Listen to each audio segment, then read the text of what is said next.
이 책의 혈통이라고 할 수 있습니다. 그것은 예수 그리스도의 계시입니다. 성경 전체가 그러하니 모든 계시는 그리스도와 그 안에 있는 모든 중심을 통해 오며, 특히 이 마지막 날에 하나님께서는 그의 아들로 말미암아 그리고 그의 아들에 관하여 우리에게 말씀하셨습니다.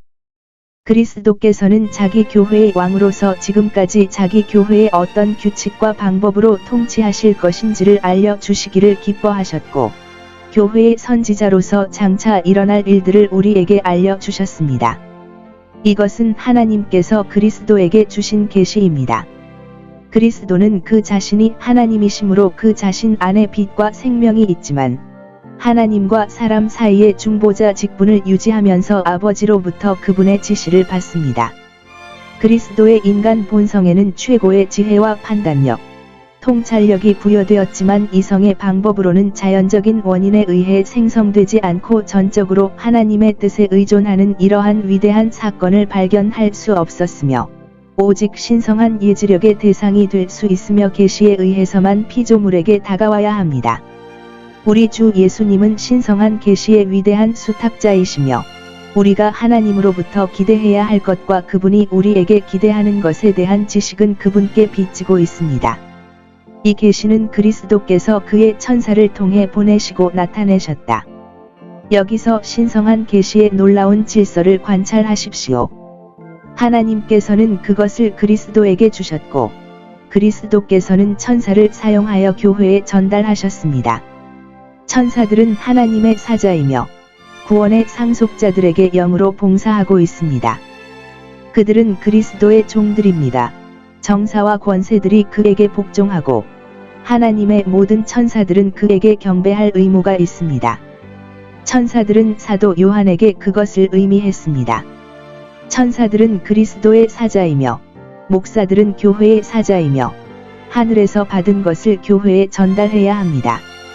요한은 이 사명을 위해 선택된 사도였습니다. 어떤 사람들은 그가 유일하게 살아남았고 나머지는 그들의 증언을 피로 봉인했다고 생각합니다. 이 책은 신성한 계시의 마지막 책이 될 것이었고, 따라서 마지막 사도에 의해 교회에 알려졌습니다. 요한은 사랑받는 제자였습니다. 그는 신약 성경에서 구약의 다니엘 선지자처럼 큰 사랑을 받은 사람이었습니다. 그는 그리스도의 종이었으며 사도와 전도자, 선지자로서 교회의 세 가지 특별한 직분을 모두 맡아 그리스도를 섬겼습니다. 야고보는 사도였지만 선지자나 전도자는 아니었고, 마태는 사도와 전도자였지만 선지자는 아니었으며, 누가는 전도자였지만 선지자나 사도는 아니었지만 요한은 이 세 가지를 모두 갖춘 사람이었으므로 그리스도께서는 그를 저명한 의미에서 그의 종 요한이라고 부르셨습니다. 요한은 이 계시를 교회와 그의 모든 종들에게 전달해야 했습니다. 이 계시는 그리스도의 특별한 종들인 목사들만을 위한 것이 아니라 그분의 모든 종들, 즉 교회 구성원들을 위한 것이므로, 그들은 모두 하나님의 신탁에 대한 권리가 있으며 모두 그 신탁에 관심을 가지고 있습니다. 여기서 우리는 이 계시의 주제, 즉 곧 이루어져야 할 일들을 가지고 있습니다. 전도자들은 우리에게 지나간 일들에 대해 설명하지만, 예언은 앞으로 일어날 일들에 대해 설명합니다.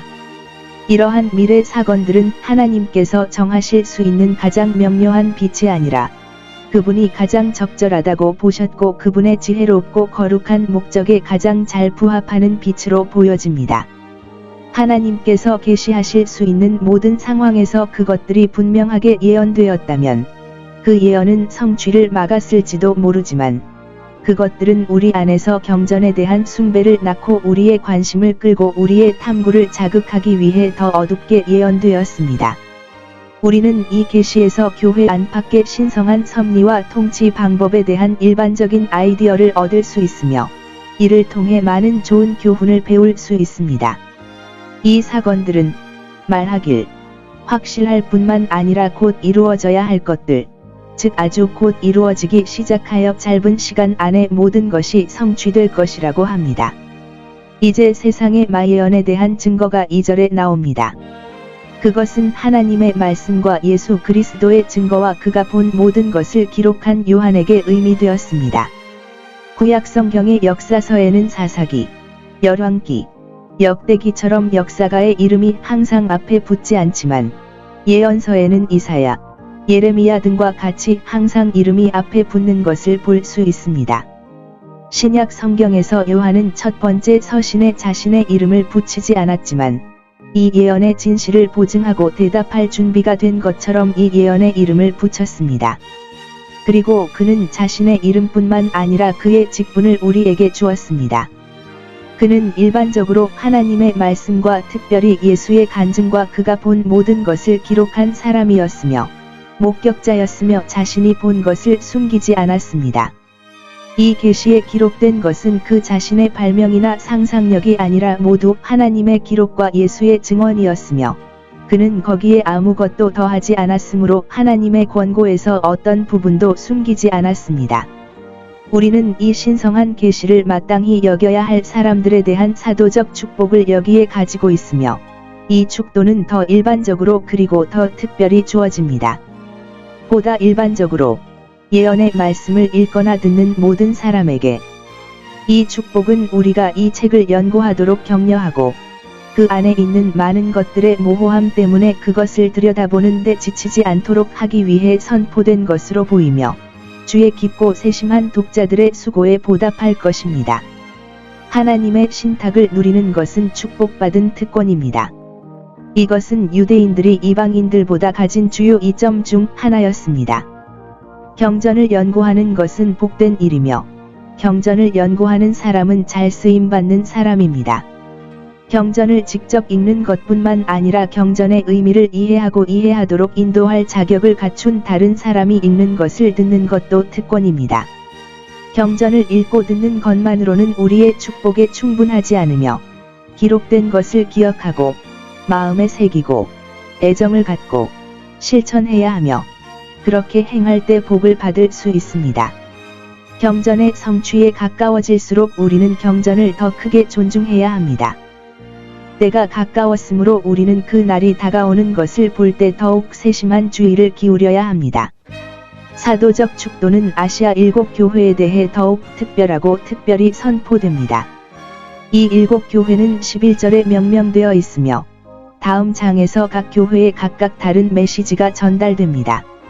사도의 축복이 이들에게 더 분명하게 전달된 것은 그들이 지금 반모섬에 있는 바울에게 가장 가까이 있었기 때문이며 아마도 바울이 그들을 특별히 돌보았고 나머지 사도들 중 한 명이라도 지금 살아있다면 배제하지 않고 그들을 감독했을 것입니다. 잘 살펴보십시오. 이 교회에 있는 모든 신자들에게 선포하는 축복이 무엇인지 은혜와 평화, 거룩함과 위로입니다. 은혜, 즉 우리를 향한 하나님의 선의와 우리 안에서 행하시는 그분의 선한 일, 그리고 평화, 즉 이 은혜의 달콤한 증거와 확신. 참된 은혜가 없는 곳에 참된 평화가 있을 수 없으며 은혜가 먼저 가는 곳에 평화가 뒤따를 것입니다. 이 축복은 어디에서 오는가? 사도는 누구의 이름으로 교회를 축복합니까? 하나님의 이름으로, 삼위일체 전체의 이름으로. 이것은 경배의 행위이며 하나님만이 그 행위의 적절한 대상이기 때문에 그분의 사역자들은 오직 그분의 이름으로만 사람들을 축복해야 합니다. 그리고 여기서 아버지가 먼저 명명됩니다. 아버지 하나님은 본질적으로 하나님으로서 하나님으로 또는 인격적으로 영원히 복되신 삼위일체의 첫 번째 위격이신 우리 주 예수 그리스도의 하나님과 아버지로 받아들여질 수 있으며 그는 영원하시고 변치 않으시며 구약 교회와 신약 교회에도 동일하시고 장차 오실 승리의 교회에도 동일하실 여호와로 묘사되어 있습니다. 7영이라고 불리는 성령은 수적으로나 본질적으로 7이 아니라 무한히 완전한 하나님의 영으로 그 안에 다양한 은사와 작용이 있습니다. 그는 보좌 앞에 계시니 이는 하나님이 만물을 지으신 것 같이 그의 영으로 만물을 다스리시기 때문입니다. 주 예수 그리스도. 그는 성령 다음에 그를 언급하는데 이는 전에 땅에 거하시는 것을 보았고 이제 영광스러운 모습으로 다시 보게 된 하나님께서 육신으로 나타내신 것처럼 그리스도의 인격을 더 확대하고자 했기 때문입니다. 5절에 나오는 그리스도에 대한 구체적인 기록을 주목해 보십시오. 그는 신실한 증인이시니 영원부터 하나님의 모든 권고에 대한 증인이시며 계시된 하나님의 뜻에 대한 신실한 증인이시니 이제 그의 아들로 우리에게 말씀하셨으니 그의 증거에 우리는 안전하게 의지할 수 있으니 이는 그가 신실한 증인이시며 속일 수 없고 우리를 미혹할 수 없기 때문입니다. 그는 맏아들이시며 죽은 자 가운데서 먼저 나신 이시며 부활의 첫 부모이시며 머리이시며 자신의 능력으로 자신을 살리신 유일한 분이시며 같은 능력으로 자기 백성을 무덤에서 영원한 영광으로 일으키실 분이시니 이는 그가 죽은 자 가운데서 부활하심으로 그들을 다시 살아있는 희망으로 낳으셨습니다. 그는 땅의 왕들의 왕이시니 그들은 그에게서 권세를 얻으며 그에게서 그들의 권세가 제한되고 진노가 억제되며 그에게서 그들의 권고가 다스려지고 그에게 책임을 집니다. 이것은 교회의 좋은 소식이며 만왕의 왕이시며 만주의 주님이신 그리스도의 신격에 대한 좋은 증거입니다. 그분은 교회와 백성의 위대한 친구이시며 그들을 위해 큰 일을 행하신 분으로 이는 순수한 애정에서 우러나온 것입니다. 그분은 그들을 사랑하셨고 그 영원한 사랑에 따라 첫째, 자신의 피로 그들의 죄를 씻어 주셨습니다. 죄는 영혼의 얼룩, 즉 죄책감과 오염의 얼룩을 남깁니다. 그리스도의 피 외에는 이 얼룩을 씻어낼 수 있는 것은 아무것도 없으며 오히려 그리스도께서는 기꺼이 자신의 피를 흘려서 그들을 위해 사죄와 정결을 사셨습니다. 둘째, 그분은 그들을 하나님과 그분의 아버지의 왕과 제사장으로 삼으셨습니다. 그들을 의롭다 하시고 거룩하게 하신 후 그분은 그들을 아버지의 왕으로 삼으셨습니다. 즉, 아버지의 승인을 받아 그분의 영광을 위해 아버지의 왕이 되게 하셨습니다. 왕으로서 그들은 자신의 영을 다스리고 사탄을 정복하고 기도할 때 하나님과 함께 권세와 권세를 가지며 세상을 심판할 것입니다. 그는 그들을 제사장으로 삼으시고 하나님께 접근할 수 있게 하셨으며 가장 거룩한 곳에 들어가 신령하고 받으실 만한 제사를 드리게 하셨고 이 성품에 합당한 직분을 주셨으니 이러한 높은 영예와 은총으로 그들은 그에게 영원히 지배권과 영광을 돌릴 수밖에 없습니다. 그는 세상의 심판자가 될 것입니다. 보라, 그가 오시리니 모든 눈이 그를 보리라. 이 책 요한계시록은 주 예수 그리스도의 재림에 대한 예언으로 시작하고 끝납니다. 우리는 그리스도의 재림에 대해 자주 묵상하고 믿음과 기대의 눈으로 바라보아야 합니다. 요한은 마치 그날을 본 것처럼 말합니다. 보라, 그가 오시리니 마치 너희가 눈으로 본 것 같이 확실하도다. 그는 구름을 타고 오시니 이는 그의 수레와 누각입니다. 그는 공개적으로 오실 것입니다. 모든 눈, 그의 백성의 눈, 그의 원수의 눈, 모든 눈, 당신과 나의 눈이 그를 볼 것입니다. 그는 그를 찌르고 회개하지 않은 사람들과 그에게서 배교함으로써 그를 새롭게 상처 입히고 십자가에 못 박은 모든 사람들의 공포와 이교도 세계의 놀라움을 위해 오실 것입니다. 그는 하나님을 알지 못하는 자들과 그리스도의 복음에 순종하지 않는 자들에게 복수를 하러 오셨기 때문입니다. 그리스도에 대한 이 기록은 그분 자신에 의해 비준되고 확증됩니다. 여기서 우리 주 예수님은 아버지께 귀속되는 동일한 영예와 권능에 정당하게 도전하십니다. 그분은 시작과 끝이시며 모든 것이 그분으로부터 그리고 그분을 위해 있으며 전능자이시며 영원하고 변하지 않으시는 분입니다. 그리고 누구든지 이 그리스도의 이름에서 한 글자라도 지우려고 하는 사람은 생명책에서 그 이름을 지워야 마땅합니다. 그를 존중하는 사람은 존중할 것이지만 그를 멸시하는 사람은 가볍게 존중할 것입니다. 나 요한은 또한 당신의 형제이자 동반자입니다. 사도는 이렇게 영 안에서 들었던 것에 대해 설명합니다. 나팔 소리와 같은 경종이 들렸고 그 다음에 그는 음성, 즉 그리스도께서 처음이자 마지막에 주어진 성품을 자신에게 적용하고 사도에게 이제 그에게 계시될 것을 기록할 것을 약속하고 그 이름이 언급된 7 아시아 교회에 즉시 보내라고 명령하는 음성을 들었습니다. 그리하여 우리 구원의 선장이신 우리 주 예수께서 나팔 소리와 같이 자신의 영광스러운 모습을 사도에게 알려주셨습니다. 사도가 본 것에 대한 기록도 있습니다. 그는 그 음성이 누구이며 어디에서 왔는지 보려고 고개를 돌리니 놀라운 환상의 장면이 그에게 펼쳐졌습니다. 그는 이 장의 마지막 구절에 설명된 대로 7금 촛대의 상징 아래 있는 교회의 모습을 보았습니다. 교회가 촛대에 비유되는 이유는 교회가 복음의 빛을 유익하게 비추기 때문입니다. 교회는 촛불이 아닙니다. 그리스도만이 우리의 빛이시며 그분의 복음만이 우리의 등불이시지만 그들은 그리스도와 복음으로부터 빛을 받아 다른 사람들에게 비춥니다. 그들은 정금에 비길 만한 귀하고 순결해야 함으로 금촛대니 목사들뿐만 아니라 교회의 성도들도 그와 같아야 하며 그들의 빛이 사람들 앞에서 비추어 다른 사람으로 하여금 하나님께 영광을 돌리게 해야 합니다. 그는 금촛대 가운데서 주 예수 그리스도의 형상을 보았으니 이는 그가 세상 끝날까지 항상 자기 교회와 함께 하시며 빛과 생명과 사랑으로 채우시겠다고 약속하셨기 때문이며 그는 교회에 생동하는 영혼을 알려주는 바로 그분이시기 때문입니다. 그리고 여기서 우리는 관찰합니다. 그리스도께서 몇 가지 구체적인 모습으로 나타나신 영광스러운 모습.